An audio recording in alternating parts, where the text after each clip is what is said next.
Alright everyone, welcome back to Brain Rot. We're doing something a little different today. As you can see, all three of us are here in Discord. We have something special today planned.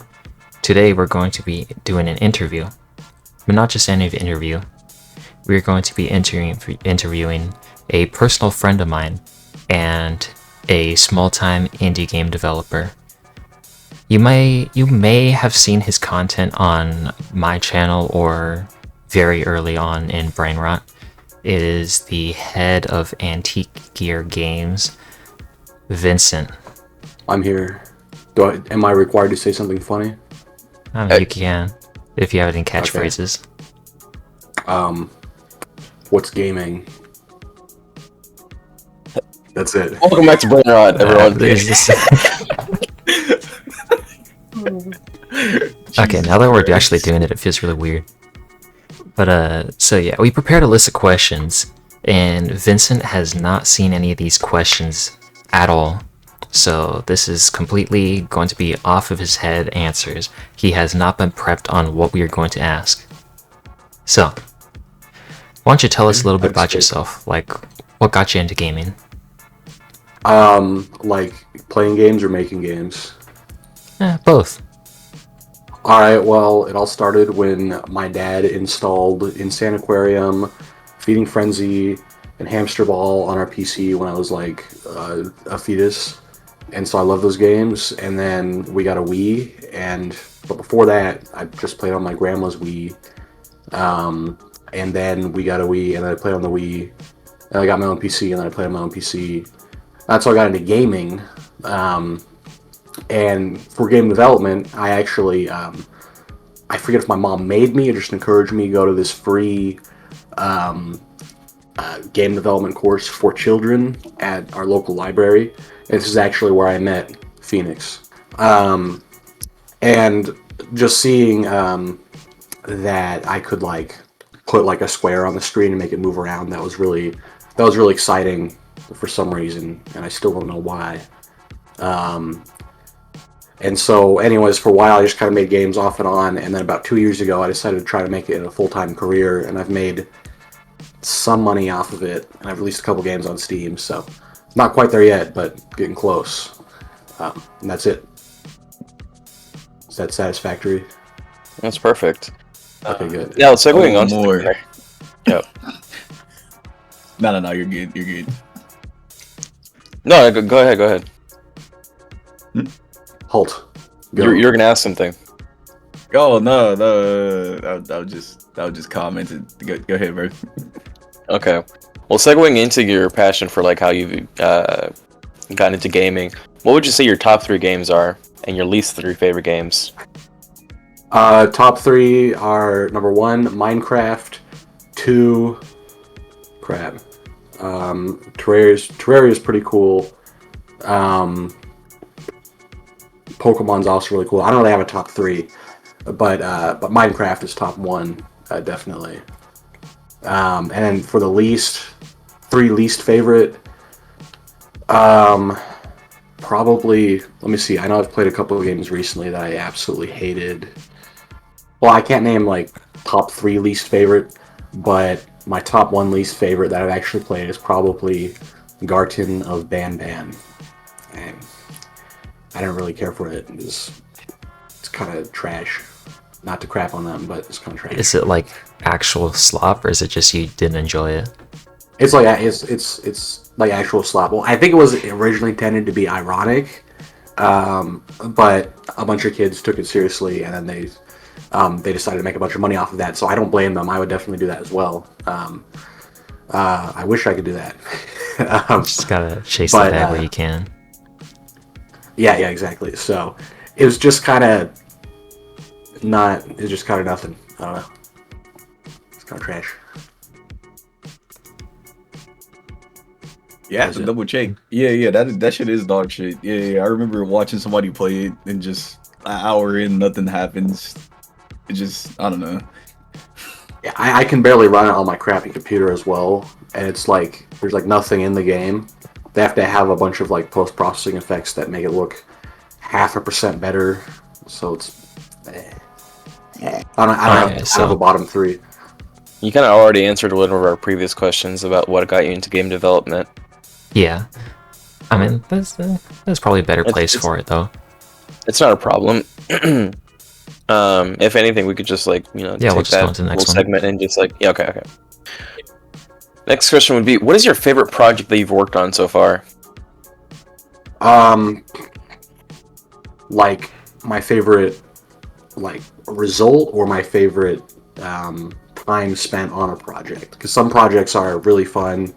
Well, not pretty much all projects are really fun, but I've had more fun on some than others, but I've liked the results more of others than some. I mean, that semi is a question that I have for later on. Just hold on to that one. But for this one, I want you to answer, what is the best kind of project that you've worked on and the result just turned out amazing?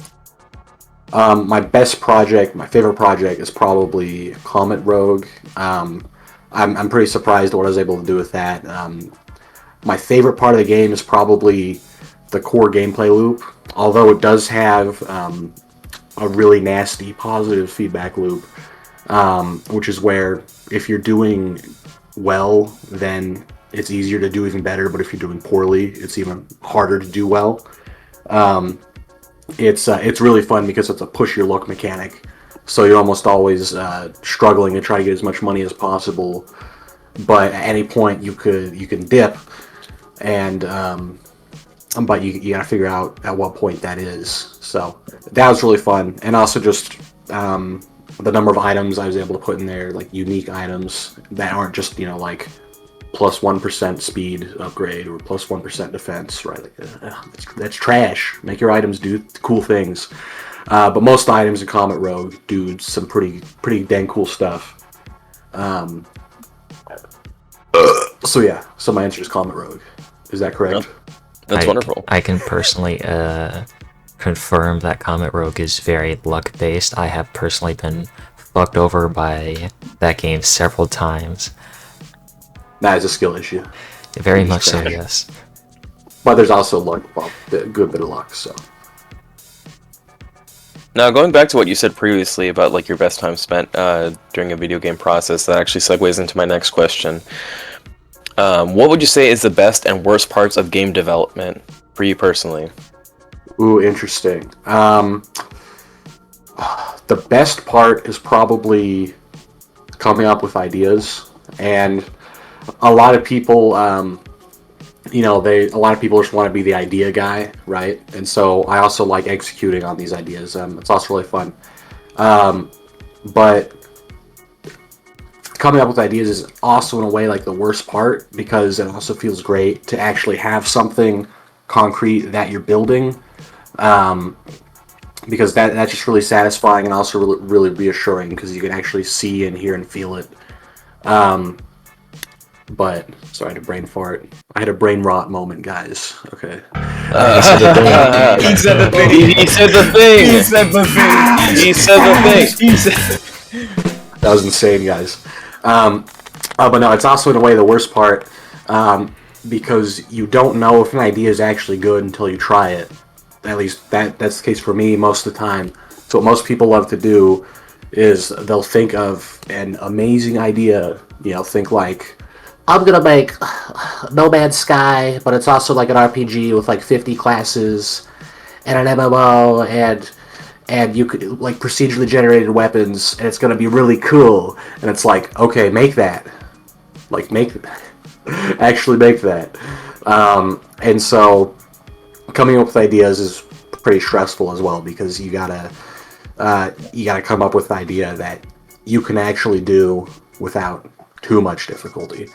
And that's actually going to be good. So after I come up with the ideas, I will usually prototype them. So I'll test them out really quick to see if on a basic level they're at all fun, if they're all good. But yeah, so best part, coming up with ideas, because it's really exciting. The worst part, coming up with ideas, because it's probably the most important part. Yeah, that's very interesting. How it can be a double-edged sword. Both the best and worst process is just coming up with ideas. Well, actually, scratch that. Probably the true worst part is actually debugging, but coming up with ideas also sucks. but it's also great. So it's hard to say. I see.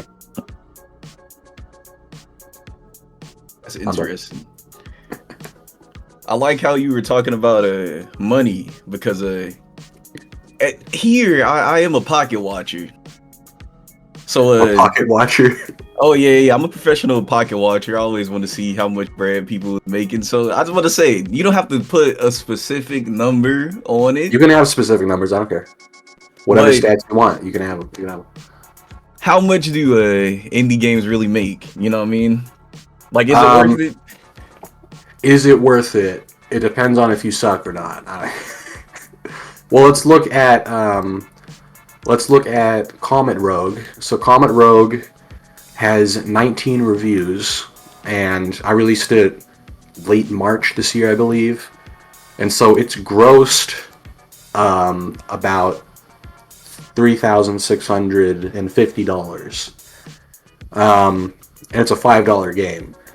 So it's this is my second Steam game. So usually you start, what I hear anyways, usually start making real money after like your fourth or fifth game, because you actually know how to make something that's not trash. But then with Void Wizard, it's grossed about $3,000, and so Oh wow. Yeah, so impressive, actually. Thank you. So I've grossed almost like about $3,700, but I get to keep roughly, like after taxes and everything, I get to keep a little over half that. But since I'm making basically nothing, my taxes are insanely low. But things to keep in mind are that Valve takes a 30% cut, Steam takes a 30% cut, which is definitely worth it because everyone's on Steam, right? If you're on PC, you better be on Steam. If you try to release your game on like itch.io or something, and if it's a great game and it goes viral on itch, you're still only going to make a few grand, right? So yeah. And then there's also, people can return the game. I think Valve's return policy maybe is a little too lenient, because you can just, what it's like if you play it under 2 hours, and if you've bought it within 30 days, you can return it. And there are a lot of games that are under 2 hours. And that they're supposed to be under 2 hours, like horror games, right? Like nobody wants to be scared for 10 hours, right? That's insane. Unless you're crazy. Unless you're really weird. But most people don't really abuse this, but I still think it is a little bit weird, because again, like if you make a short game, it's like, okay guys, I made a 30-minute game, but it's like a really great game, and then everyone, I'd be afraid of everybody playing it and then returning it. So Valve's cut, you got to keep in mind. Chargebacks, you got to keep that in mind too. Also, regional pricing.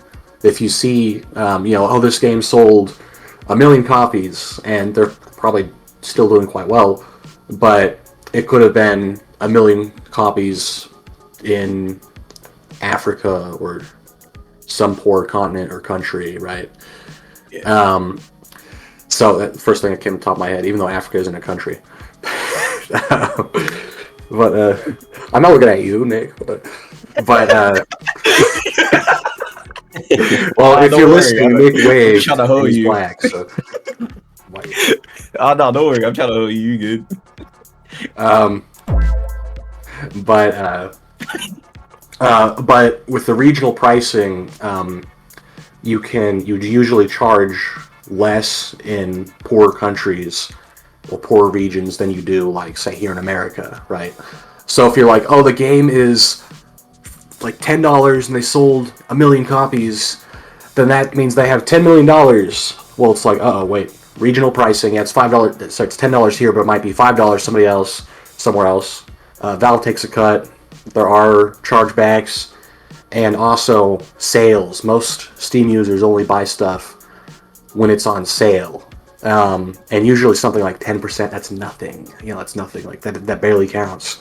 So really, like, you might be profiting, like for me to profit, like, a couple dollars per sale on averages. I forget what the average is, but that's sorry about that. But that's pretty good, right? Like, also a lot of people work with publishers, and then they take a cut, and they will use tools, especially game engines, that also take a cut if you start making good money.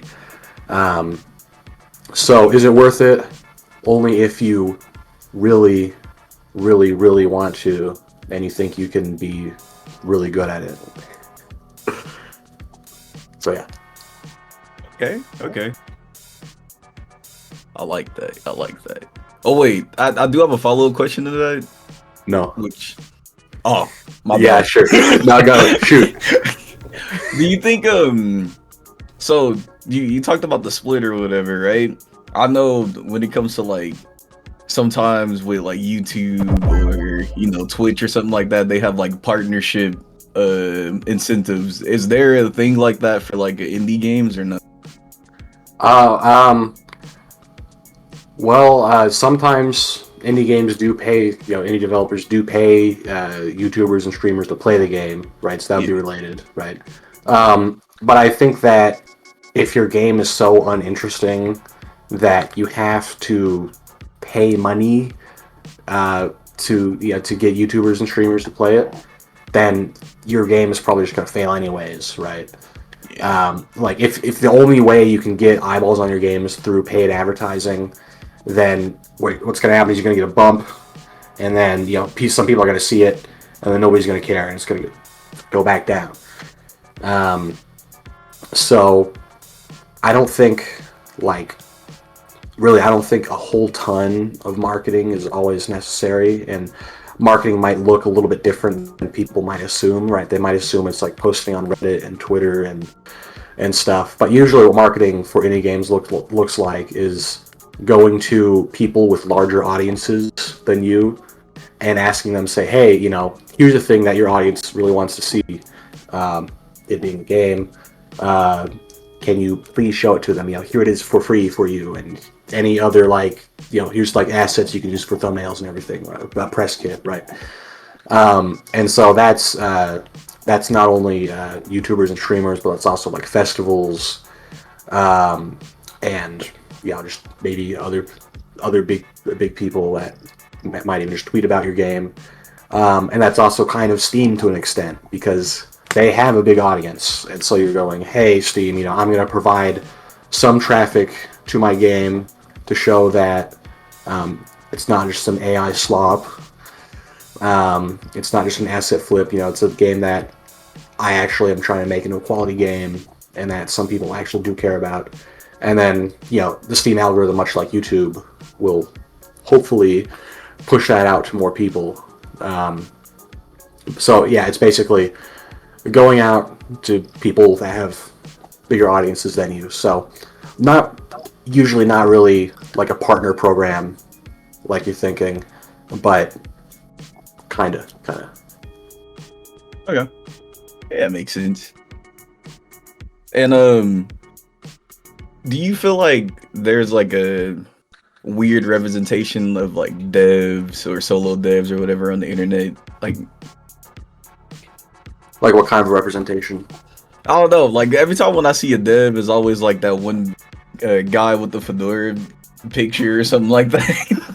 And I don't know why in my mind I think about that. But do you feel like devs either just don't get that much attention, or like how do you feel about your representation, at least on the online spaces? Well, I think indie developers are generally quite well liked. Like you see kind of the sentiment now, at least what I see anyways, in my echo chamber, is that AAA, ew, greedy, stinky, gross. And then indie developers, it's like, hey, I have a game, it's only $10 and you're going to get free updates. So can you just give me $10, please, or I will die. So I think people in general like indie developers. But I know kind of my small fan base, I guess you call them that, they always make fun of me, man. They always make fun of me. It's really... it's messed up. I was going to say something, but again, my brain is rotted. I forgot, but yeah. And that kind of segues over to the next question that I have about like the stress that can come with being a solo dev and like the challenges that one can face. My question being, how stressful is it being a solo dev? Well, I don't know how stressful it is really compared to being like on a team because I haven't really done that for like a legit project. Um, but I'm gonna guess less stressful than like being on a team, at least in some ways, because I mean you gotta communicate with people more and try not to hurt their feelings, right, and listen to their ideas. But the way that it can be more stressful is that you kind of get inside your own head, right? You don't have anyone else that's really focused on the same thing that you do, and so you start thinking, is this really good? And you might be very tempted to change things around. This goes for any kind of longer term project, right?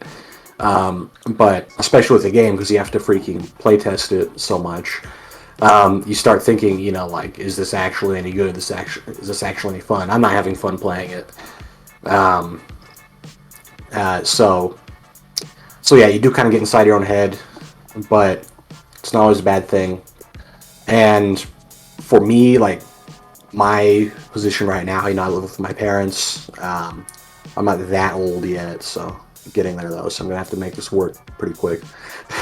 um, but it's not. It's usually not that stressful unless there's something really wrong going on, or I'm thinking about marketing because my games suck, and so they're hard to market. um, but hopefully that's going to change with this next game and all future games because I feel like I'm starting to get somewhere. So it just depends on how well you're doing and also if you've bitten off more than you can chew as well. So I've definitely done that. I would just also like to point out the fact that in high school I had a substitute teacher who was actually one of the original developers who worked on Pong. That's all. What? That's so cool. Yeah. You're not lying? I put this on Ruber. My favorite drink. Not lying. You gotta tell us more okay. about this That's after we're really done cool, with the though. interview. Yeah. Yeah, you gotta talk about that more. I've never heard that before, bro. I haven't. So, there's another thing that I want to ask, right? So, AAA games, I feel like they've been kind of being on kind of hot waters right now because a lot of people are preferring solo devs and smaller teams, as we talked about earlier. Do you feel like AAA games are trying to silence or kind of like switch the perspective of solo devs? Like, do you feel like they're purposely trying to make solo devs jobs harder? Whatever. I haven't really seen them do anything specific. I haven't really been worried about that. And it's not really like specifically solo developers, right? It's again, non AAA developers, smaller teams, just whoever's doing well that isn't them, right? Yeah, exactly. But I have heard that they are generally more downsizing a little bit, and instead of making like one huge game over the course of 10 years, they're maybe planning on more making, like 10 one-year games or something like that, right? Okay. And they're still, big games and everything, with a lot of money behind them, but not nearly as much. But once you get past like a certain size of people too, I just want to comment on like the nature of like creativity in AAA. I think once you get past a certain number of people, two things happen.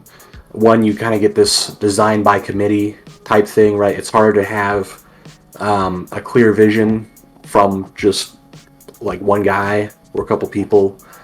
And so you end up kind of getting something a little more, or a little less clear, a little more muddy. And then also, the other thing is that if you have a lot of people involved, that's automatically a lot of money involved because you got to pay for all those people to eat and everything. And so the game better pay off, or else all those people are out of there. So you end up seeing them take less risk. And I think also just a bigger game isn't necessarily a better game. Like, there are a lot of cases where, you can make the game bigger and it becomes a lot better. Like with Comet Rogue, I think it would be a better game if it had more items and levels and whatnot.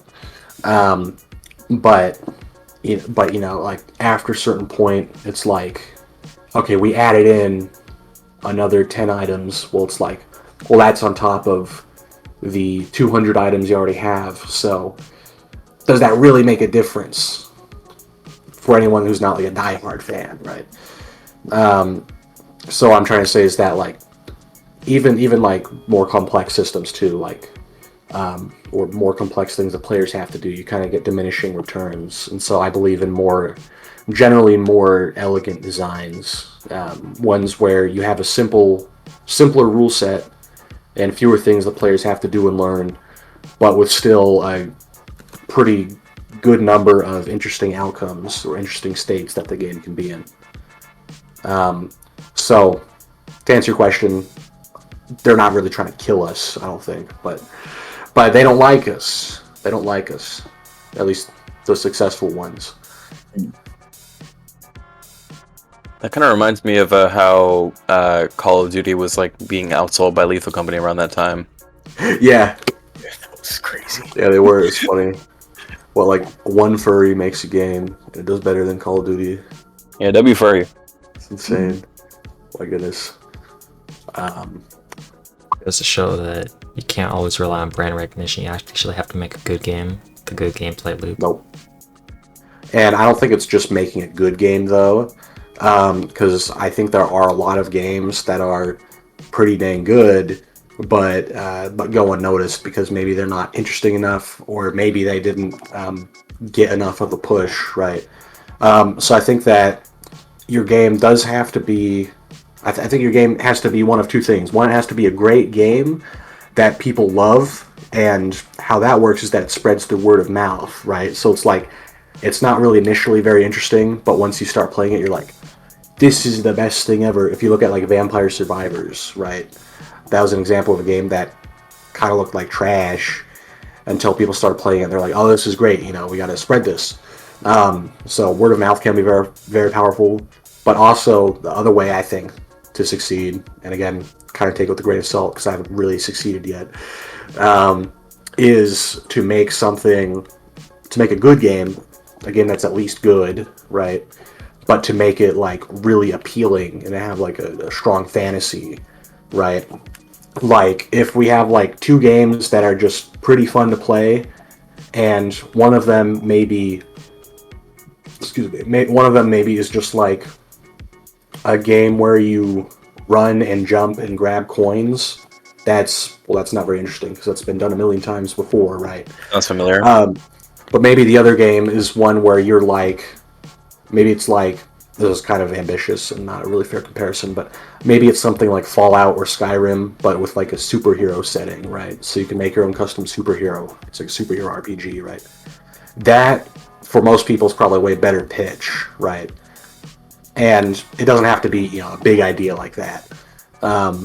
If you look at, I think it's called Ambidextro. I haven't played it, but it was a surprising example of like a small little 2D platformer that did pretty decently.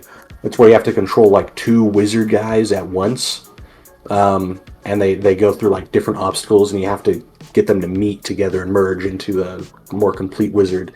But that's an example of a game that's like a little more compelling than just a regular platformer, right? And so the game might be amazing. I haven't played it, I don't know, but it's at least good. And you can also do decently by making a crappy game and making it really appealing. If you look at Zoocosis, that was an example of a horror game that looked really, really cool in the trailers and everything. But once you actually play it, it's kind of trash. That's what I hear anyways. But yeah. So you're kind of, right now you were just kind of talking about like some of the negatives of what can cause a game to fail. What's some of the worst feedback that you've gotten from one or more of your projects? Well, this is probably both the best and the worst feedback I've gotten. It's that this one guy, he's playing Void Wizard, and Void Wizard is a really small game. It's pretty fun, but it's it's pretty dang quick. This guy loved Void Wizard and he played it for like 50 hours at least, I think. To be fair, I was updating it and he was like a tester, but he continued to enjoy it for like 50 hours. But that was helped along with me updating the game a bit, so he did get some novelty. But still, it was pretty surprising. He played it for 50 hours, but then there was this bug that that only occurred sometimes, where I think some enemies like fall through the map, and you have to kill all enemies in a room to clear out the room. So basically, it soft locks you, right? You very occasionally get soft locked, and it usually only happens later on in a run. So if you've been playing for like a couple hours, if you're crazy, or maybe like 1 hour or something, and that happens, that's really devastating, right? So he was in my Discord server in all caps. He was saying like, "You need to fix this right now. This is really bad. Like, this is really bad." He's freaking out. But that was also the best feedback I ever got as well, because his desperation showed that it was additional evidence that he really liked the game, right? But the worst feedback is probably when somebody just doesn't care, right? They just don't care. Like, they'll see the game and they'll say, "Nah, looks boring," or maybe the most frustrating kind of feedback is somebody will just say, "I didn't like it," and they can't tell you why. That's really annoying. It's like, "Oh, so what do you think?" "I didn't like it." "Oh, well, why not?" "I don't know." Kill you. No, I'm kidding. But I got on the prototype of my latest game. It's coming up soon. If you want, we can preview that for a minute. But somebody on the prototype, it's called Idle Gumball Machine. On one website, on some forum, somebody said, "Just bad. It's just bad." I'm like, Now I know they're lying. okay, I guess. Like, you can think that, but that's not helpful at all. Nah, I know that's a lie, because I was playing your Idle Gumball game before we started the recording, and I was like, "This is actually a sleeper." It's a sleeper hit. This is a sleeper hit. Thanks. Yeah, it's like crack. It's like digital crack. Yeah, I gotta check that out, man. It's pretty good. I usually don't go for idle games. Well, actually, to answer an earlier question, Cookie Clicker is also one of my least favorite games. Even though I kind of like it, but I kind of hate it because it's just addictive slop. But this is more of like an idle game where you have to be like actually doing things for the most part to make money. And just like this really relaxing feedback loop where you shoot gumballs at these pegs and watch them bounce around. And it's going to be a pretty short game as well, so you can't get addicted to it for 8 hours. But yeah, it's going to be hopefully a very addicting couple hours, though. But then it cuts you off. It just gives you a taste. Yeah, I feel it. Gives you a taste, and it takes it away. Yeah. Yeah. Oh, please, man, I need that. Please, man. We play it again. All about money. I did want to comment on something that you said. I do YouTube, and a lot of my YouTube kind of relies on people giving feedback because I do a lot of music content, and sometimes people will just comment, "Oh my god, this is a L take," and then in the comments I'm all like, "But why?" And they're just like, Why? "It's just bad." Like this one guy literally spammed like 6 times on one video to him, "It's bad, L take, horrible, unfollowing, dislike," and I'm just like, bro, why though? I mean, Well, I have two things to honestly- say about that. Sorry, go ahead. honestly, like the fact that you got like an actual like hater says that you're moving up. Not gonna lie. Oh yeah, nah, he's dick riding. He watches like every other video. He that's comments on funny. everything. It's funny Well, I as was hell, gonna- but I don't know. Yeah, what did you about to say? Sorry, bro. Oh no, you're good. I was gonna say that's one of the things I was gonna say. Like, yeah, like if somebody hates it, if somebody hates one aspect, then that either means that you got a reaction out of them, and that they're paying attention to you, which I mean, yeah. But it could also mean that they, maybe they really care about the thing you made, except for this one little thing, right? But I did also want to say, too, cautionary tale of listening to feedback too much is that I think you as a creator of whatever you're creating, right, whether it be a YouTube video game or a painting or whatever, listening to feedback is usually going to be very important, especially for games, because it's hard to tell what's good or not. I think more so with games, and people also break the game and everything too. Can play it different ways, which is really hard to deal with. But also, I think you can definitely listen to feedback too much, because as an artist or designer, you have like a vision, and not everybody else has that same vision, right? It might take just a little more work to get there. So, for example, a few months ago, I was asking people. I had like I think like 6 ideas for horror games, and I asked people on my Discord server which ideas they liked the most, or to vote on their favorite idea. And I don't think that was that helpful, because yeah, like the one sentence pitch is pretty important and everything, but also what's I think more important is like your vision, right? Because when I tell you, like a lawn mowing horror game, like nobody was really interested in that, but then I actually made that in a couple weeks just for fun, and I ended up really liking it. At least I liked it, and so many people liked it too. So I do think you can listen to feedback too much, but you gotta learn when and how to listen to feedback. So yeah. I mean, the consumer don't really know what they like until it's out most of the time. Well, sometimes. Kinda. I would say sometimes. Kinda, yeah. I think that's a tricky one. So, this doesn't lead into any question, How's it going? but I'm just gonna segue it anyway. I played this game called Click the 10. It's like a 10-second game where you just click the 10, and I thought it was funny as hell, so I put it up on my channel. All that to say, you just recently started putting games on Steam. Is there like a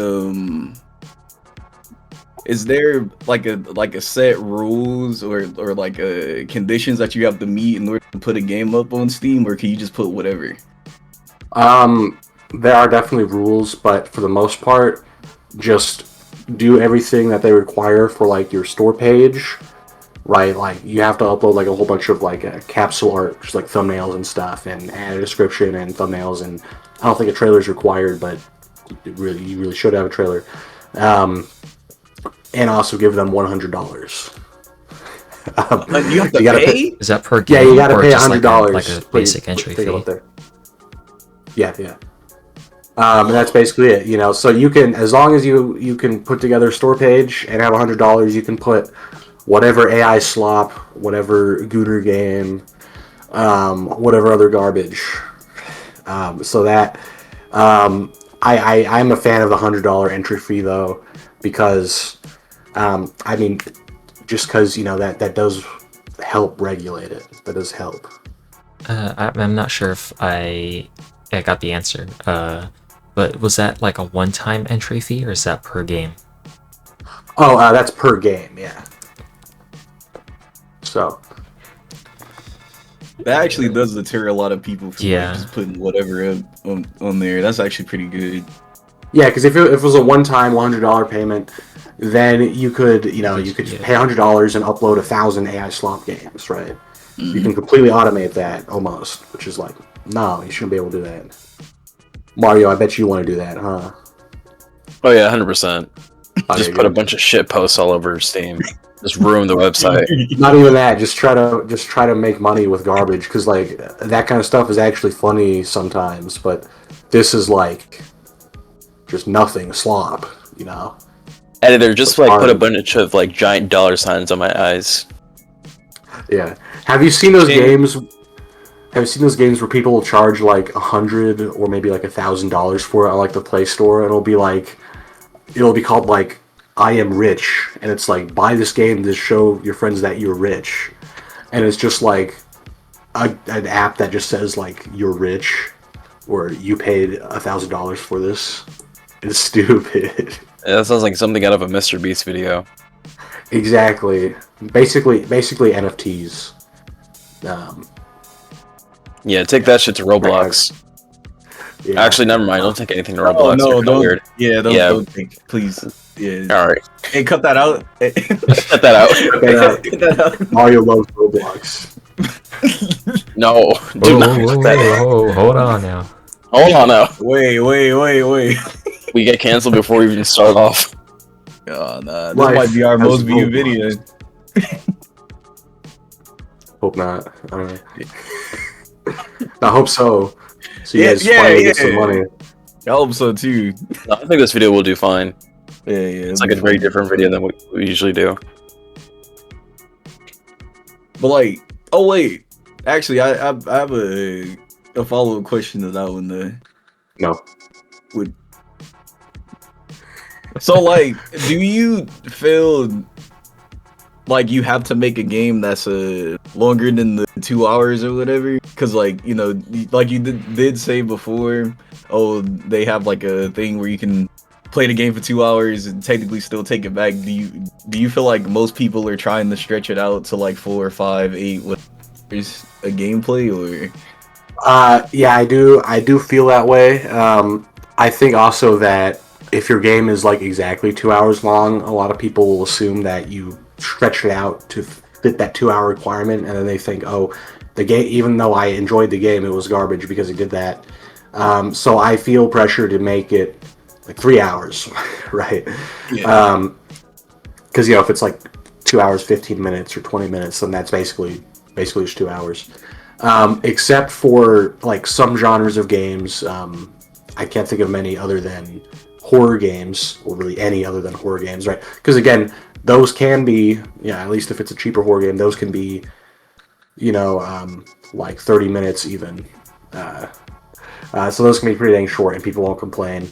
A really interesting example of a horror game being short is Choo Choo Charles, and for most people it takes like 2 to 3 hours to beat.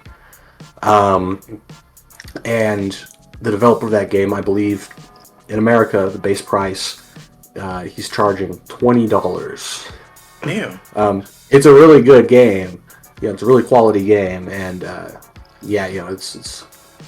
I guess it's worth it, but also people, a lot of people in their reviews, because I poured over like a lot of the Steam reviews, and a lot of people said, yeah, it's pretty good, but maybe get it on sale because it's only a couple hours for $20. But I also don't think that just judging something based off of its length is very good either. Because if it is like a truly amazing game, which usually isn't going to be the case, but sometimes, if it's a truly amazing game and if it's only 1 hour, you shouldn't, or you should be able to charge more than $1 for it, right? People go like, I want $1 an hour of entertainment at least, 1 hour per dollar at least, and it's like, what if it's amazing entertainment though? It's That's very well said. It's like quality over quantity type. Yeah. Quantity is important too, but quality over quantity, I would say. Yeah. But yeah, if I did pay for like a survival game and it was only an hour, I would be mad even if it was a really good game because I expected more. On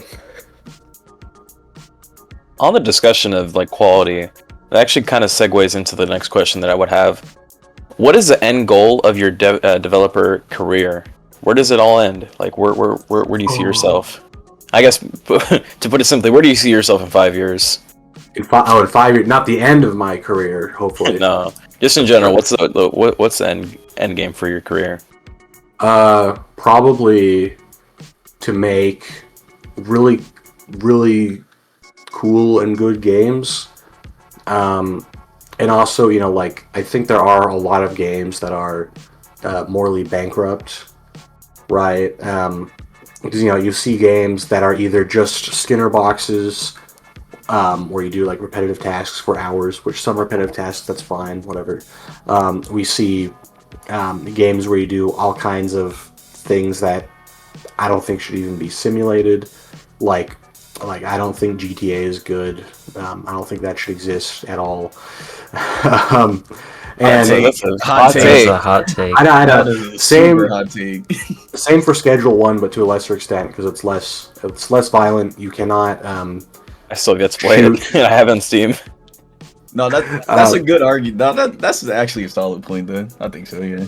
Yeah. Yeah, but some things should not be simulated, right? Because I don't think that, say, like gang culture is a culture we should be promoting, right? But it's not just that; it's a whole lot. It's a whole lot of other stuff. So I do want to make, in general, games that aren't garbage. I do want to make some really cool art. I do have like a few dream games sometimes that kind of float in. I don't have like one big dream game like a lot of people do, just kind of like a few vague general ideas. Right now, my dream game is kind of like a rhythm game, but it's also like a music video or like a musical. Because a lot of like some rhythm games have stories, right? But I just think that and I haven't played a whole lot of rhythm games, but I just think it'd be really cool if there's a rhythm game where you basically get to play a series of music videos that are all connected with a story. Maybe there's some slight visual novel elements in between them, right? And really dramatic, and in these animations you'd be playing. You'd have like abstract colors and shapes all around, right? Like maybe it starts off grounded, and then as the character gets more and more passionate, stuff just kind of starts to devolve into more abstract things, and things kind of start floating around. It's kind of weird, hard to describe. And again, this is one of the cases where like looking into feedback or getting feedback too much might be dangerous, because you guys are probably like, what is he talking about? What is he talking about? But my goal is to make more than enough money to live comfortably and keep making good games, and to get better at making better games.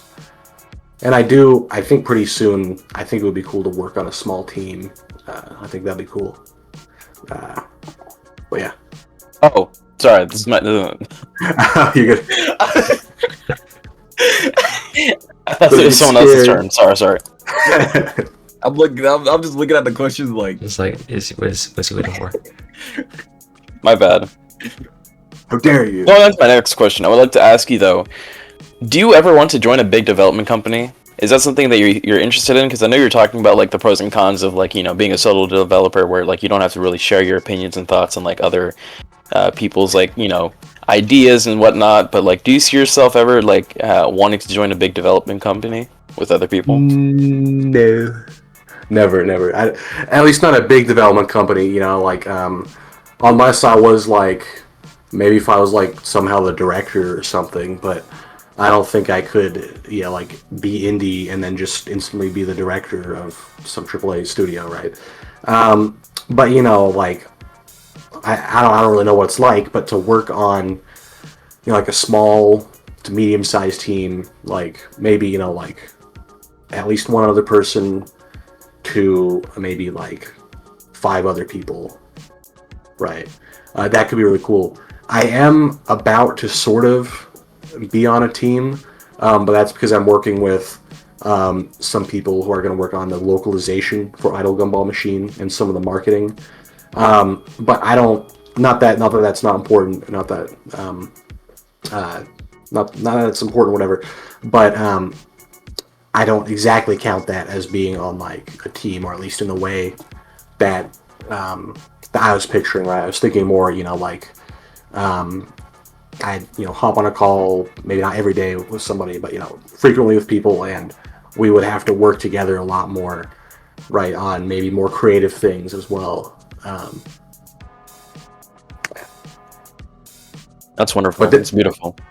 Thank you, but definitely not like AAA. I don't want to be the guy that's just in charge of making the 3D models for the foliage, or all day every day for a year or two, right?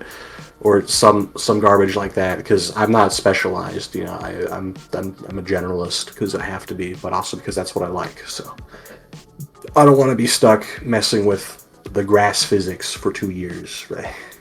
You know, you're only human after all. Copyright strike. No, but yeah, like that's just too much. That's just too granular.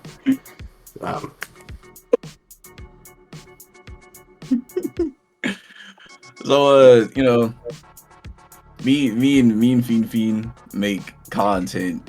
You know, I love content.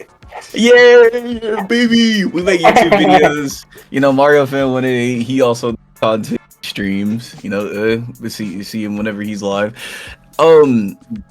This question technically like doesn't even make sense anymore because at the time that we're recording, you did put up a trailer for Ghastly Grass like 4 weeks ago. But I'm still gonna ask anyway because it's already in the. Why did you stop making the videos? Yeah, because I haven't made a devlog in a long time, right? Yeah. I don't know what kind of videos to make. Well, there's a few reasons. One, while I did kind of enjoy making devlogs, I don't think I could make a good devlog because I don't usually like watching devlogs unless the game itself is like really interesting or the guy making it is really funny. But like a few years ago, there's this guy on YouTube called Danny, and he got insanely popular. He even collabed with like Mr. Beast and everything. Made a whole bunch of money and everything. I'm sure, yeah, money. But yeah, he had a huge fan base. He was like the biggest game development YouTuber by like a lot, right? But his fans kind of drove him off the platform because they were like a little too passionate about his game Carlson. They're like, "When is Carlson coming out? You know, I'm gonna send you death threats," or which is, but everyone who is a funny devlogger just basically copies his style, and so it's not funny anymore. And you know, after a while, you just see these guys. They make similar kind of games, so it's just like, okay, we're not even gonna solve problems. We're just gonna do the same things as like that you see in every video, right? Like, let's make a scene for the player, and then let's give him a collider, and then let's program the player movement. And it's like, okay, I don't care that you did that. You know, like just saying that you did that is not interesting because everyone does that. It's boring. Like, sheesh. So I usually don't like watching devlogs. So because I don't generally like devlogs, it's hard to make good devlogs, right? And then also, you know, I was primarily doing it. While I did like it, I was primarily doing it for marketing reasons, right? So what I did, what I learned is that it wasn't really that effective at all. You know, I wasn't really going anywhere. I maybe eventually, but I don't think so. At least not the way I was going. So that was just kind of that was just those two things. You know, like me not actually liking devlogs, watching devlogs, and also me not getting any traction from it. It was just like, okay, well, it's a waste of time. Just make the game, and your time is better spent pestering other YouTubers to play your game, like, and entering the festivals and stuff like that. So, that's why. Yeah. I mean, that answers my second question anyway. So I will say though that I think it would be cool to make videos again, but it might be more about, since I do like talking about game design and development and stuff, like kind of theories around that. I might just start talking about that on my channel, even though that's for like a very different target audience. Yeah, I think, I don't know. YouTube is just a playing field for anybody. You know, any type of content is appreciated. That'd be kind of cool. Ain't gonna lie. No, yeah, I definitely could, but it's gonna be, it's probably gonna be a bit more niche, and also, well, I was making content for educational purpose. For entertainment purposes. Now I would be making it for entertainment. So, I'm getting it mixed up, for educational purposes, which would, yeah, it would be like none of that carries over, and YouTube might see, you know, well, not even these guys' fans are watching this video, so let's not promote it at all. I might just do it for fun, see what happens. Yeah. Definitely just just straight up go for it. Because like with me and Nick, we, what we do, like I've kind of just more like general stuff, but you kind of settled on music, and it just, you just start. That's really the just what to do, and like you probably know as well with just starting game development, starting in with your devlogs that you were doing, just go for it. Yeah, you can just start. I will say though that I haven't really been thinking about that very much, so it's not like I'm itching to do that very often. So maybe in a year or something, I might start doing that, or maybe less. I don't know. But on the side. Obviously, your main passion is gaming. You know what I mean? Or making a game. Yeah, exactly. So you've mentioned already you're working on several stuff, or you're looking to work on several stuff. Is there any games that you're working on right now that you're willing to talk about? Yeah. Here, do you want me to share my screen so you can see the project? Yeah, go ahead. Like the actual Idle Gumball Machine project. Yeah.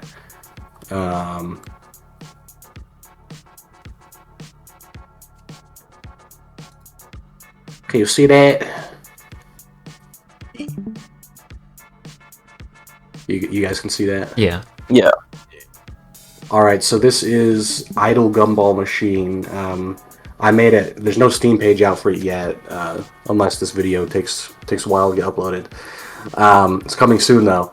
But it's just like an idle game where you shoot gumballs at gears and watch them bounce around. It's kind of weird concept. Let me turn that down a little bit.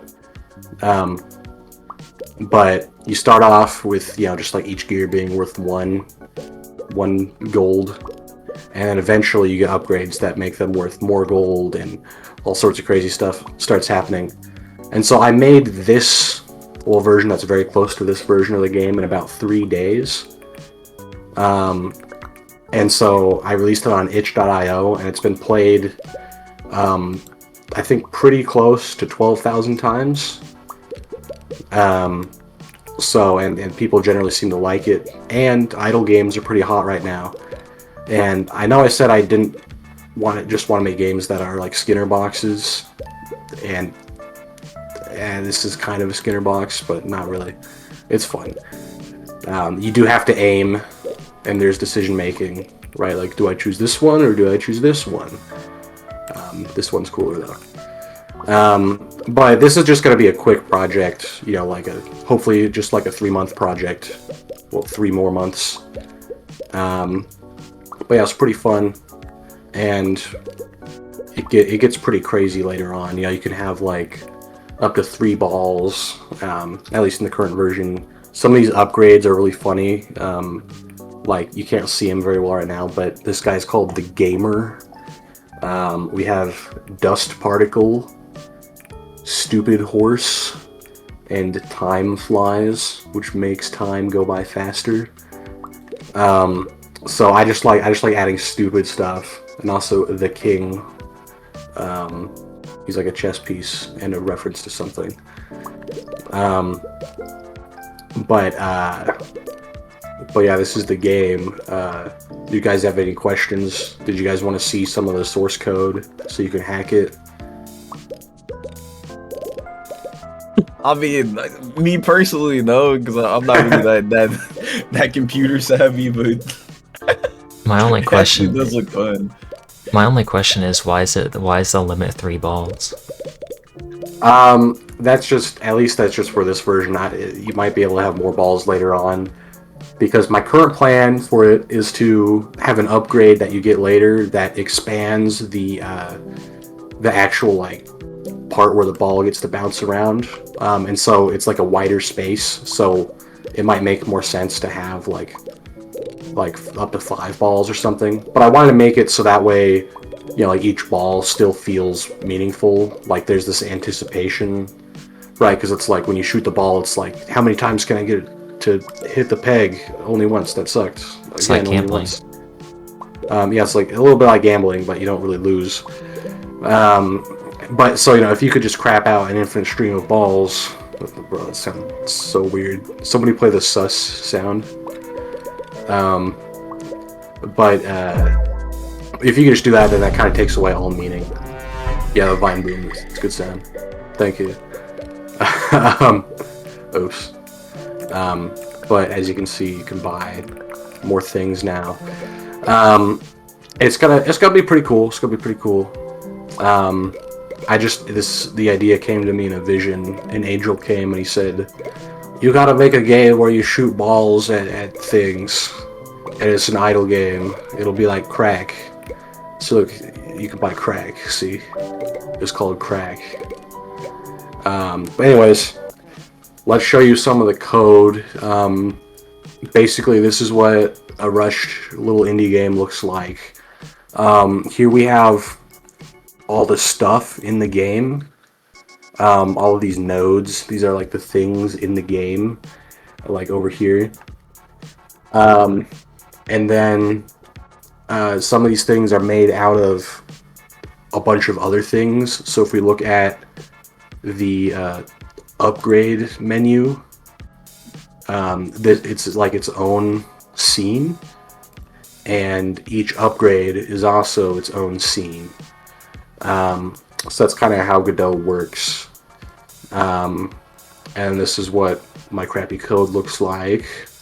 There's like a bunch of code and stuff there, as you can see. And that's about it.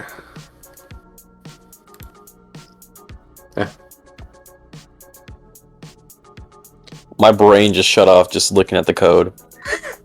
Well, you're not going to be able to understand anything just by looking at it like that. Like, I can't look at somebody else's code and instantly go, "Ah, yes, this is the code that moves these things around." Like, no, not really, no. But this is, while still not very clean, this is a lot cleaner than the code of like Void Wizard, because I was not good at all with code. And so it became kind of a nightmare to debug or to add or remove anything, because it was just so messy. It's horrible. Speaking of Void Wizard, actually, this question just came to me when you were showing us this idle gumball machine. Which did you enjoy more out of your two Steam games, like developing? Void Wizard or Comet Rogue, and which one had the better outcome, in your opinion? Well, in terms of the outcome, I definitely like Comet Rogue more. That I think is just generally a better game, but Void Wizard I think does have a lot more charm, and maybe appeal. Right? It's like the pitch for like the one sentence pitch for Void Wizard would be like a first-person shooter with roguelike elements where you're a wizard who can dual-wield magic wands, right? So it's like dual-wield magic wands. That's kind of cool. But for Comet Rogue, it's like a mining roguelike where you're enslaved by an evil AI. It's like, is that really enticing? It's like, hey kids, do you want to shoot out a bunch of magic wands? Yeah. Hey kids, do you want to be enslaved by an evil AI and forced to mine things or else you die? No, not really. But I still like Comet Rogue more. And in terms of development and enjoyment, I think Void Wizard had higher highs and lower lows. Because it's like the first time I was doing anything like that. And again, the code was a bit messier, so it was a bit more stressful. And also I had another project too with really messy code that I had to make, otherwise I was screwed. And that was also really stressful. But that wasn't really Void Wizard's fault. But it had higher highs because this was the first time I was doing something like this. It was my, the start of my journey, my career, right? I was like, I get to make a video game and put it on Steam. I looked at the Steam page and I was like, oh my goodness, that's so cool. So it's, also you can see how white I am. It's like as white as a sheet of paper. So I just became self-conscious of that. But, Spending too much time deading. I got a little tan on my face though, which is fine. But sorry, I just saw like my own skin in the light, and I was like, that's actually, if you color pick that like on the screen, you would see that it's actually just white. It's kind of like my window. Hey yo, remember that what, bro? Shitty I paper. wish we were recording that moment, bro. We could recreate it like any time. Like we don't have to have that one time, but like you were never gonna get your genuine reaction to that. So you mentioned earlier that your dream game was to make like that rhythm type music video game. Are there any My current other dream game, which always changes, but yeah. yeah? Is there any other game genres that you'd might want to try your hand at? That I really want to make. Yeah, like is there one or like a handful that you enjoy that you might want to attempt making in the future? I would say, well, I don't really love 3D platformers a lot or anything. I think making one of those could be very cool, because I think dealing with the movement could be really fun, and also I like like bright, colorful characters. That's really fun, really expressive characters, and so I think a 3D platformer could be a really good way of exploring that, right? Because with like a third-person shooter or something, you see like just the back of the character most of the time, right? And you're like, okay, what's the point of having the character there? Um, but I also think that maybe some kind of a relaxing city builder could be cool. Maybe more of a minimalist city builder that kind of has like probably strategic elements, but also maybe some leeway so that you can kind of be a little creative and place your buildings or plots of land or whatever it's going to be, make it just look nice or look cool or whatever. Kind of a mix between those two could be cool. And also lately, I've also been inspired by Terraria. And actually, I heard, well, I was looking online for music, free music to use, and I found this music pack that was like meant for like an underwater game, right? And I was like, yeah, I really love fish and stuff, so I was like, it would be cool if there was something kind of like Terraria, but that only took place like at the bottom of, excuse me, that only took place at the bottom of the ocean. And I just think that could be really cool. And so yeah, so that's a few. But I did also, that kind of segues too into a free tip I have for anybody trying to make stuff in general.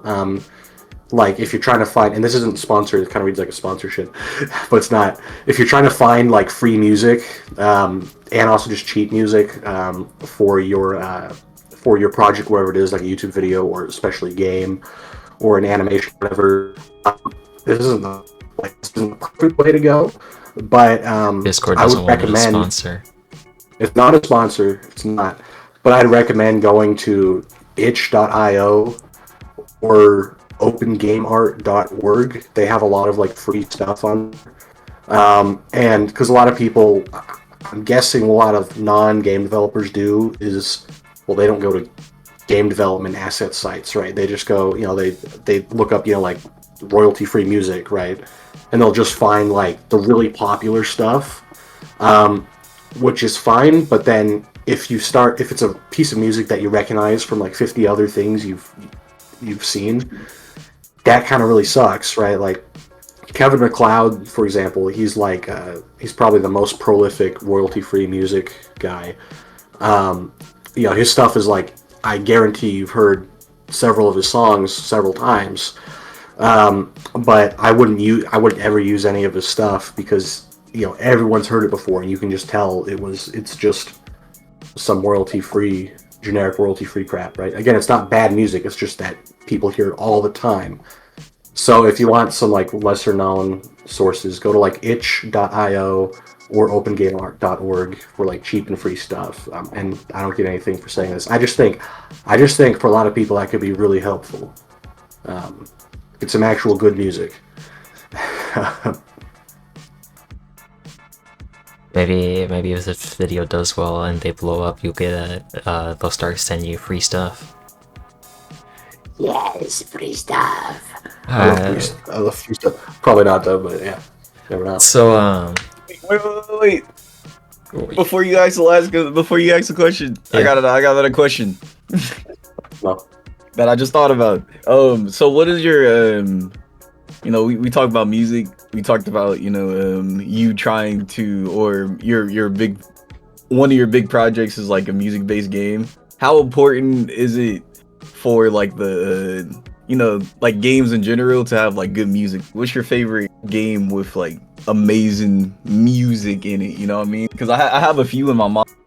Yeah. Yeah. I think that, I mean, it kind of depends on the game, but in general, if you're like just if the music is getting in the way, if it's like distracting you, it's probably a bad thing. They say that like good audio design is invisible, right? If you're thinking about like how that sound effect was so cool, it's like it's probably it's like divorced from the rest of the game in a way, right? But I would say it kind of depends on the project.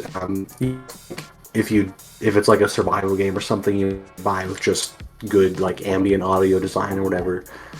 But in general, if you're gonna have music, yeah, it shouldn't be widely recognizable unless it's like a classical piece, and it's obviously supposed to be. And it shouldn't, it shouldn't start to feel repetitive or annoying or anything, right? And it should definitely like set the mood for whatever it is you're doing. And I would someday love to work with, like a professional like game composer, right, and audio guy. That would be really cool. That would be the best. But for now, like these like free cheap music sources, like I usually spend like at most like $30 on music, right? Like that's it. That's it. For Idle Gumball machines, probably going to be zero because I have just like a bunch of tracks lined up that are going to fit really well. But for games with like really great soundtracks, it's kind of hard to say because these are mostly games that I've played that I've loved, and so it's like, do you love the game because of the soundtrack, or do you love the soundtrack just because of the game, right? Does it really stand on its own? But with that out of the way, I really like the Minecraft soundtrack. I love that. The Undertale soundtrack. That was good. And also, I haven't played it, but I've heard some of the music from a game called Tunic. And you've heard of Tunic, Nick? Yeah. Tunic. And that, but some of those tracks, dude, made me feel like this one in particular is called Imperial Observatory. That made me feel like I was like uncovering some like profound secret the whole time. It was a crazy track, dude. But yeah. So those three: Minecraft, Undertale, and even though I haven't played it, Tunic. That's some W picks, bro. This is just kind of Thank you. building off what we was just talking about music. Have you ever played Building any... like in Minecraft. Have you ever played any of the Mega Man games? Maybe one a tiny bit, but basically no. Okay, because I was gonna say you can't talk about video game music without bringing up Mega Man. That's. I've heard some of it though. Yeah, Mega Man yeah, has some of the best music in all of gaming. In Bro, my- you the gotta song talk about soundtrack though. you gotta talk about Kingdom Hearts, bro. What are you talking about? Kingdom Hearts and Zelda has always had amazing soundtracks, bro. Or I forgot about Pokemon. Some of that stuff is really good. Yeah, Yes. like Heart Gold and Soul Silver. Those are pretty crazy, Peak man. Those are pretty good. Peak. That and Black and White are like neck and neck for me for the best soundtracks. But, I also quite like Southern Moon, but I'm pretty nostalgic towards those. So. yeah. Anyways, let's move off the music topic because we could be here all day if we were just talking about video game music. So Sorry, that's like my whole thing. I apologize. So we got one last question here for you. Where do you think the future of gaming is going? Whether it be gaming as a whole, indie games specifically, AAA games specifically. Like, Future of gaming. What's your thoughts? What's your predictions? Because right now Well, we're kind of in a weird spot. We are in a weird spot. Well, why do you say we're in a weird spot? Because right now, like, indie games are arguably in the best spot they've been in at like ever. AAA games are in the worst spot, debatably, than they've ever been, at least post Atari. It's getting more and more expensive to just game casually. That's mostly accounting for AAA games because, indie games are kind of a 50-50 depending on who's developing them, whether or not they're going to be on consoles or locked Yeah, you can PC. buy on a crappy computer, and it'll work. Do you mind repeating that because your whole thing just lagged out? Very good. I'm saying like with indie games, a lot will run on like a really computer, and it could cost like $5. So a couple $100 for a crappy computer, and then $5 per indie game, and you're good.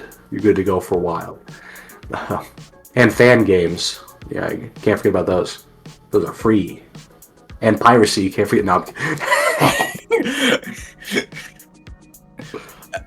Damn it, that's such a good question. Okay, fuck, this is the last one. Never mind. Oh, go ahead. No, how do you feel about piracy? Like, How do I feel about piracy? yeah, as a solo dev. Yikes. I honestly don't really care because if people are gonna pirate the game, then for some reason they probably weren't gonna buy it anyways, and that could be because like they genuinely couldn't afford it, or you see like oftentimes with like the company, right? Like they shut down the 3DS eShop, and so the only way to get a lot of those games is actually to do it illegally. Like you cannot legally obtain a lot of these games anymore. They could be really nostalgia games from your childhood. I'm not, but that's like, that's the only way you could do it. So I would say like it probably doesn't really hurt me because again, people generally have a pretty positive perception of indies, and also, like people like it just doesn't come on to a lot of people. I don't think either. I think people in general are trying to screw over, really small independent people. And if people do pirate the games, like I said a minute ago, it's probably because they weren't going to buy them anyways. Like maybe it's not available in their region for whatever reason, or they couldn't afford it, right?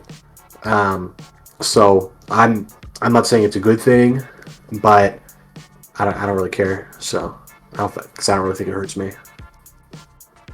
Because I don't have any like DRM in my games or anything. I don't even encrypt my games.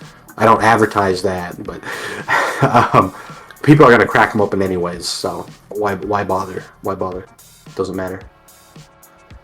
Okay, so back to the future of gaming. I think if we're gonna talk about the future of gaming, we have to talk about the elephant in the room, which is me. I'm fat as heck. No. It's about AI, right? Because that's a really hot topic. Ooh, AI. Ooh, exactly. I'm so scared. Recently, I think it was pretty recently, Google announced some new AI model that can live generate video games, and it actually like remembers stuff and everything, right? And so I'm gonna be honest, that can be pretty scary, right? Because like if you can generate the perfect game instantly, like that might hurt more traditional developers, right? But I have a couple kind of beliefs that I think will kind of protect game development against AI. Well, like three really. One, people don't like AI, at least for now. It's just not fashionable to like it. It's fashionable to hate it. Because I mean, it is a bubble. And they like these companies are pushing it on us. Like every other time I open Google, they're like, hey, they take up the full screen and they're like, would you like to go into AI mode? And I'm like, no, I never asked for this. Okay, like I have browser extensions that block pop-ups like this. Like, get this out of my face. But yeah, so just like people, at least for now, just don't like AI in general. But if they can't tell if it's AI, that is a little more worrying. But for now, people don't like AI, so that's kind of nice. The other thing is that there's this kind of fallacy that the more like reality a game is, the better it is. But I think that is false, because there are these people that are like, I mean, in AAA you see this too, right? Like, if you have the best graphics, if you simulate everything, then the game will be better. And maybe in some cases, yeah. But I think also when we play games, and this is coming from a book, Rules of Play by Eric Zimmerman and Katie Salen.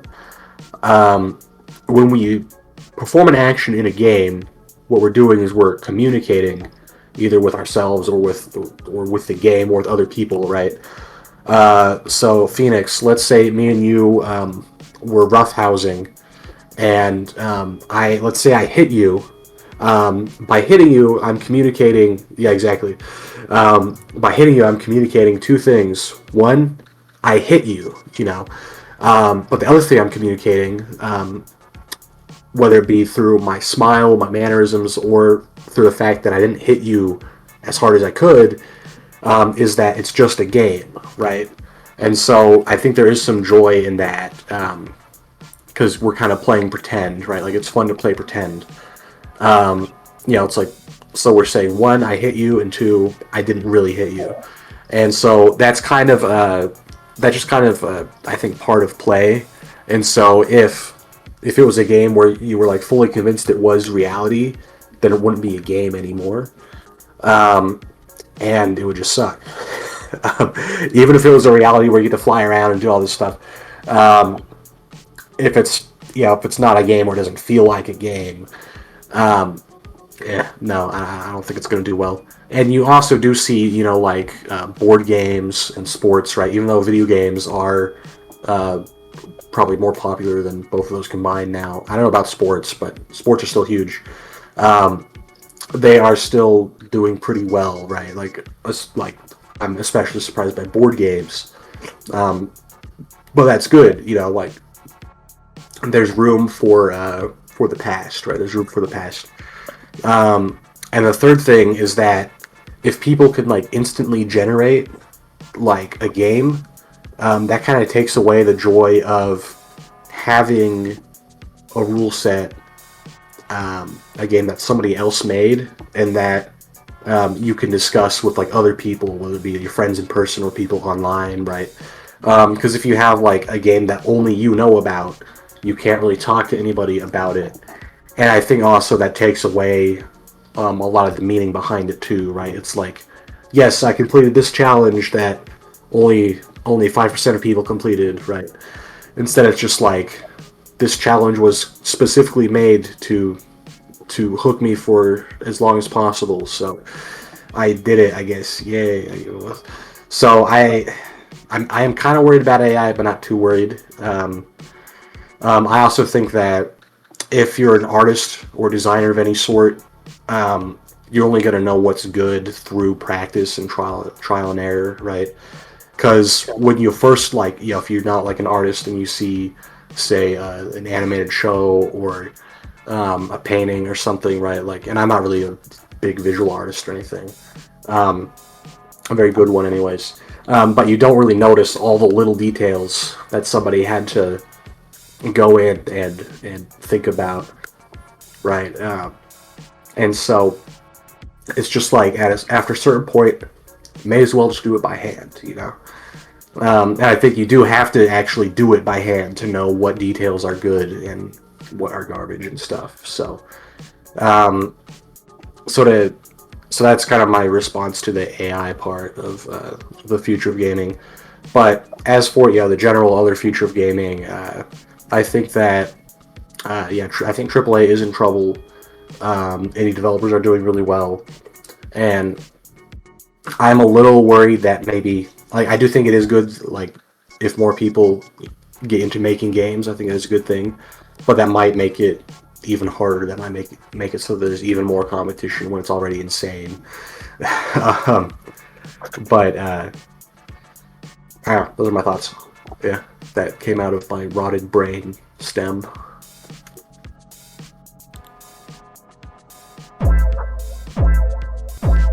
Time. W saturation. Anyways, It's I didn't really think about how we were gonna end the interview. Is there any other games that you want to advertise? I guess, yeah. Everybody should buy Comet Rogue and Void Wizard. Those are really good, like, roguelikes and roguelike-like games. They're really good, I swear. Please give me your money. And also, a friend of mine, who his game is more successful than my games, but it's called Clean Fall. It's another roguelike where you play as, like, a robot maid in this, like, crazy procedurally generated world where you try to, like, descend deeper and deeper, and you can build these, like, crazy machines and stuff. Comet Rogue is actually bundled with that game. So if those two games look really good, then just buy that bundle so we can both get some of your money, because I want your money. To be honest with you. Yeah, gotta be honest, I just want your money, man. I don't care about anything. I don't care about anything else. I just need money. That's a lie, but... How's your grandma doing? How's my grandma doing? What? Pretty good, I guess. Over here at Brain, we genuinely care. No, yeah. Oh, okay. She's doing alright. I don't know. W know. Grand. Download the game mine. and tell me how your grandma's doing, please. I should probably call mine, to be honest. Yeah, you can call mine. I should probably call my grandpa. Yeah. Yeah. Right now, do it right now. Nah, hell no. But Tell him to buy Void Wizard. We're gonna be on the phone for like 5 hours. And tell him, yeah. Yeah, really. For real. But as a person who's played one of your games, Void Wizard, I think me and Phoenix made a few videos. Yeah, we made a video. That was the second video on this channel, actually. Yeah, exactly. Yeah. You're actually one of the reasons why Void Wizard kept doing it. Yeah, you played it too. Yeah. That was like where I was like an honorary like member. Yeah. Mm-hmm. Have you guys got Steam keys, or have you guys played Comet Rogue yet? I can give you Steam keys if you have it. Yeah, I tried getting them to Free play copies. Comet Rogue and they just never did. I was like, bro, you gotta play it. It's so much better than Void Wizard. That's not a knock on Void Wizard, I promise. It's just that Comet Rogue just has a more satisfying loop. Not. I mean, at that time, I wasn't playing games on the channel. Yeah. No, not free to play on the channel, but I can give you keys, free keys, so you just have free games. 'Cause they're free. Nice. It's basically piracy, but legal. Yeah. It's piracy, but with extra steps. So my little sister made this. It's the Comet Rogue. That's what you get to play as, except he has a body and like a gun. Oh. Hey, yo. No. What? Alright, this is a very, honestly, I think this went better than expected for like a first video. Yeah, this is fun. That's good. So, Remember, Phoenix had low expectations of me. Oh, what? hell, buddy. I ain't gonna lie. That's It's crazy. Go play Void Wizard and Comet Rogue. They're gonna be. We'll put links in the description as well as Vincent's HIO page.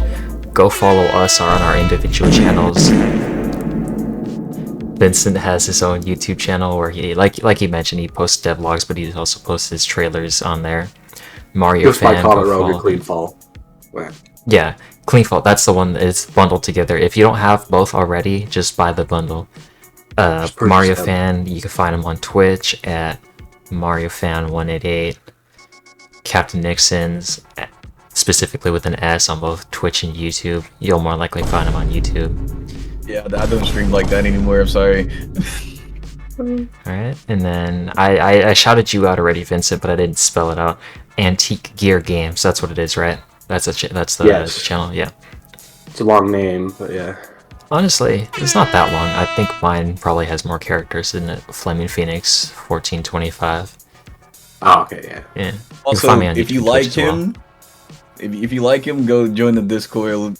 Yeah, we'll put a link to his games Discord and- server as well in the comments. Yeah, in it's the pretty sick. I description. go in there every once in a while. Yeah, and also, Snoop around. like you said earlier, you post polls for like pitches and ideas and stuff, so you may have a hand Once in a while. in the next game, maybe.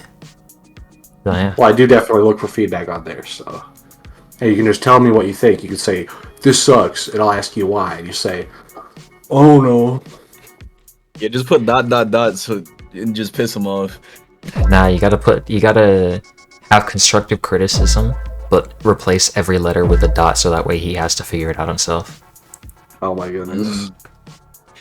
Just type it up in wingdings. It'll be funny. Alright. Thank you everyone for watching. Have a great day, and we'll see you in the next video. Vincent probably won't. But Yeah, There. see you guys. I mean, if you want to come back on the channel, but like, you know, like we'd be Yeah, I happy want to to have come you back on on, the but like I don't know what else we do, unless we did And- like I know you At brought any up the idea time. of I'd be down though. Be down. yeah, you brought up the Wait, Jen, idea of like recording? making a we're still going. You brought up the idea for like making like a really quick game. Like you've already done like videos like that before, so like I don't know if you want to see that, like the video and We comment. could all make like a game in an hour or something where like maybe like one of us like designs it, the other draws up the art for it, and then like I program it or something. And it'll be garbage, but it'll be funny. We do it in like 1 hour. Honestly, it would probably have more effort than half the videos we make. So Yeah, probably. Hey, if you ever want to come back and like talk about game music, you know what I mean? Cool. Yeah. You know what I mean? I know a little It'd be bit super fucking about- fun. I know a little bit about music. I know like what is it, like a C major 7th chord is like the really cool one I like, I think. That's it. Those are freaky. You know what I'm talking about, right? Those are freaky chords, man. Oh yeah, I know what you're talking about. You know what I mean? You can't talk about the C major scale without talk about freaky. C major 7 chord. Mm. Those are freaky, dude. They got they got me like, Yeah. Got you putting the fingers out. ew. I wish I no, could do that. They got eyebrow me with the getting mono. ready. Get my nails ready. Alright, I'm gonna stop recording before this gets too freaky.